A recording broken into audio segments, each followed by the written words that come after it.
Hi friends, welcome to Sengai Raji YouTube channel. இன்றைக்கி நம்ம வீடியோவில் நம்ம ஒரு சூப்பரான சத்தான சிறுதானிய கூழ் தாங்க பார்க்க போகிறோம். இதில் நம்ம சேர்த்துருக்கக்கூடிய 2 விதமான சிறுதானியங்கள் நம்ம உடம்புக்கு நிறைய நன்மைகள் செய்யக்கூடிய பல சத்துக்களை கொண்டது. என்னென்ன தானியம்னு பார்த்தீங்கன்னா சாமை அரிசியும் கேழ்வரகையும் சேர்த்து தான் நம்ம இந்த சூப்பரான சத்தான கூழ் செய்ய போகிறோம். கூழ் அப்படின்னு சொன்னாலே சுட சுட கொதிக்க வச்சு குடிக்கிறது ஒரு ரகம் இருக்குது. இன்னொன்று வந்துட்டு நம்ம முந்தின நாளே புளிக்க வச்சு மறுநாள் வந்து நம்ம கூழ் காய்ச்சி சாப்பிடுவோம். அது வந்து இன்னொரு ரகம். நம்ம யூஸ்வலாக இந்த ஆடி மாதத்துக்கெலாம் கூழ் ஊற்றுறோம் பாருங்க, அப்போல்லாம் வந்து இந்த புளிக்க வச்சு தான் செய்வாங்க.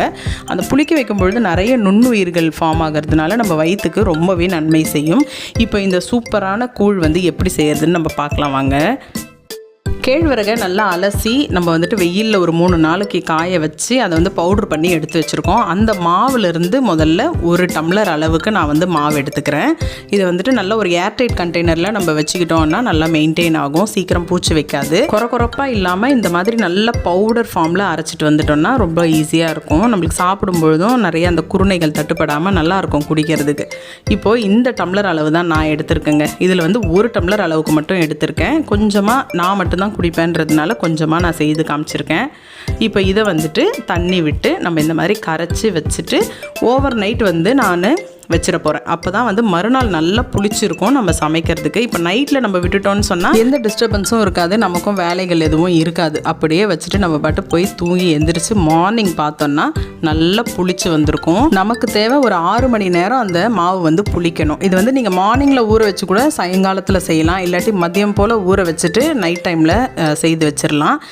எப்படி இருந்தாலும் நமக்கு அது புளிச்சு வர டைம் தான் கணக்கு. வெயில் காலத்தில் சீக்கிரம் புளிச்சிரும், மழை காலம் பனி காலங்களில் ரொம்ப கஷ்டமாக இருக்கும். அதனால் அடுப்பு பக்கத்தில் கொஞ்சம் சூடாக இருக்கக்கூடிய இடங்களாக பார்த்து இந்த மாதிரி புளிக்க வச்சுக்கணும். இப்போ பார்த்தீங்கன்னா நல்லா நுரைச்சி வந்திருக்கு பாருங்கள், மாவு நல்லா புளிச்சிருக்கு. இப்போ நம்ம எடுத்துருக்கிற அரிசி வந்து சாமை அரிசி. எந்த டம்ளரில் கேழ்வரகு மாவை மெஷர் பண்ணமோ அதே டம்ளர் அளவு தாங்க நான் எடுத்திருக்கேன். இதில் வந்து 1 டம்ளர் அளவுக்கு சாமை அரிசியை எடுத்து கொஞ்சம் அது மேலே அழுக்கெலாம் இருக்குன்றதுக்காக நல்லா பிசைஞ்சு கழுவிட்டு அந்த தண்ணியை ஊற்றிட்டு ஒரு 2-3 வாட்டி இந்த மாதிரி நம்ம கழுவிக்கணும். கழுவிட்டு அந்த தண்ணியை இருத்துட்டு அதுக்கப்புறம் நம்ம நல்ல சுத்தமான தண்ணியை பிடிச்சி வச்சு அதை வந்து கொஞ்சம் நேரம் அப்படியே நம்ம ஊற வச்சு வச்சிடலாம்.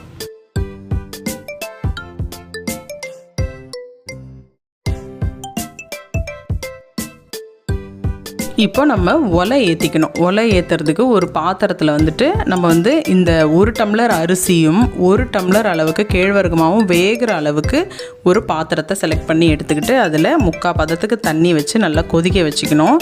எப்போவும் யூஸ்வலாக நம்ம ஒலை வைக்கிற மாதிரி தான். இப்போ ஒலை வச்சு அரிசி போடுறதுக்கு பதில் நம்ம சாமை அரிசியை இதில் சேர்க்குறோம், சிறுதானியத்தை இதில் சேர்க்குறோம்.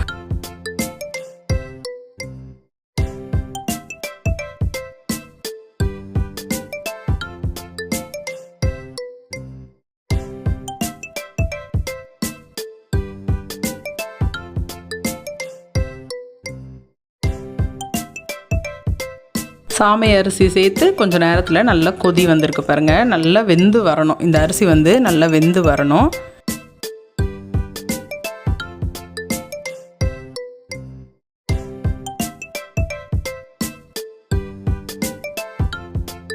ஒரு 2-3 முறை நான் வந்து செக் பண்ணி பார்த்துட்டேன். அதுக்கப்புறம் எனக்கு தேவையான கன்சிஸ்டன்சியில் அது வெந்தும் வந்துருச்சு. ரொம்பவும் குழையவாக வெந்துடக்கூடாது. கொஞ்சம் வந்து நம்ம எப்படி கூழ் குடிக்கும்போது நொய்யெல்லாம் எவ்வளோ அழகாக தெரியும் அரிசிலாம், அந்த மாதிரி தெரிகிற அளவுக்கு தான் எனக்கு வேணுன்றதுக்காக ஓரளவுக்கு பதத்தில் தான் வேக வச்சுருந்தேன்.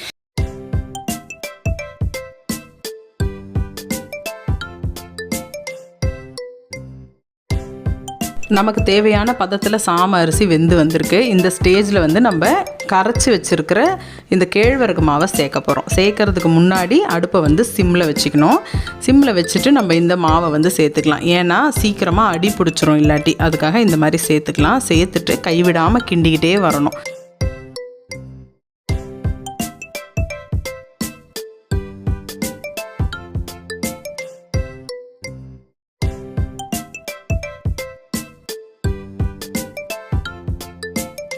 ஒன்ஸ் நம்ம கேழ்வரகு மாவை ஊற்றிட்டோம் ஒலையில் அப்படின்னு சொன்னால் அடுப்பை விட்டு தூரமே போகக்கூடாதுங்க. அங்கேயே பக்கத்துலேயே நின்று கிண்டிக்கிட்டே இருக்கணும். இல்லைனா மொத்த கூழுமே ஸ்பாயில் ஆகிடும், தீஞ்ச வாசனை வந்துடும். இப்போ வந்து ஸ்டவ்வை வந்து கொஞ்சம் நம்ம ஹையில் வச்சுட்டு கைவிடாமல் கிண்டிக்கிட்டே இருக்கலாம். பக்கத்தில் ஆள் இருந்தால் தான் கூழ்லாம் வந்து நல்ல பதத்தில் வரும்.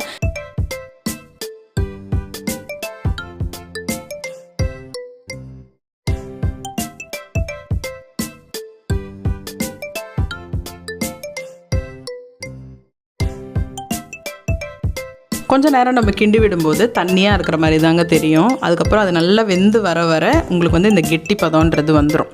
ஸ்லோவாக வரும், பபிள்ஸ் கொதி நிலையும் ஸ்லோவாக இருக்கிற மாதிரியே தெரியும். ஃபாஸ்ட்டாக கொதிச்சுட்டு இருந்தது கொஞ்சம் ஸ்லோவாக தெரியும். அப்போ வந்து நம்மளுக்கு தெரிஞ்சிடும் நல்லா வெந்து வருது அப்படின்றது. கூழ் வந்து ஒரு பக்கம் ரெடி ஆகிட்டு இருக்கு. அதுக்குள்ளே இந்த சாமையிலையும் கேழ்வரகுலையும் என்னென்ன சத்துக்கள் இருக்குது அப்படின்றத பார்த்துடலாம் வாங்க. நார் சத்து, புரத சத்து, தாதுக்கள் இதெல்லாம் நிறைய இருக்கக்கூடிய ஒரு சூப்பரான தானியம்.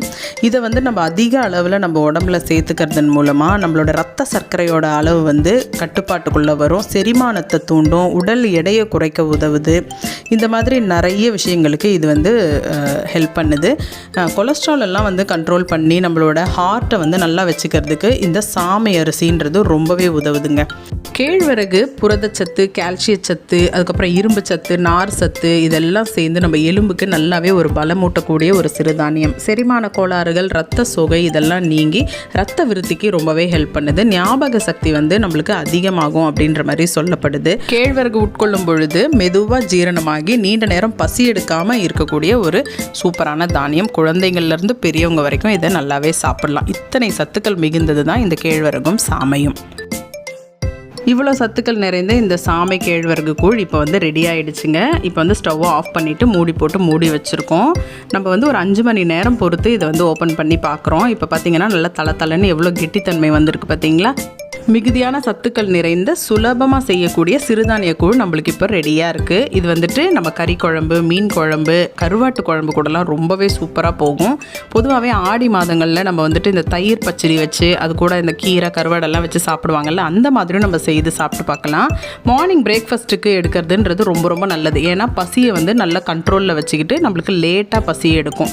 அந்தளவுக்கு ஒரு சூப்பரான உணவு இது. வெயிட் லாஸ்க்கு, அதுக்கப்புறம் ஹேர் ஃபால் கண்ட்ரோலுக்கு, நம்மளுடைய ஜீரண மண்டலத்தை சீர் பண்ணுறதுக்கு, ரத்த விருத்திக்கு, கால்சியமுக்குன்னு எண்ணற்ற சத்துக்கள் நிறைந்த இந்த சிறுதானிய உணவை கண்டிப்பாக குழந்தைகள்லேருந்து பெரியவங்க வரைக்கும் எடுத்துக்கோங்க.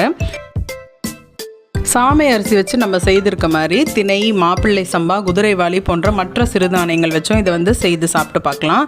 கண்டிப்பாக ரொம்ப ஹெல்த் பெனிஃபிட்டான ஒரு ரெசிபி உங்களுக்கு செஞ்சு காமிச்ச திருப்தியோட இந்த வீடியோவை நான் வந்து முடிக்கிறேன். நீங்களுமே உங்கள் வீட்டில் இந்த ரெசிபியை செய்து பார்த்துட்டு எனக்கு கமெண்ட் பண்ணுங்கள். நம்மளோட சேனலை லைக் பண்ணுங்கள், ஷேர் பண்ணுங்கள், சப்ஸ்கிரைப் பண்ணுங்கள் ஃப்ரெண்ட்ஸ். தேங்க்ஸ் ஃபார் வாட்சிங். பாய்.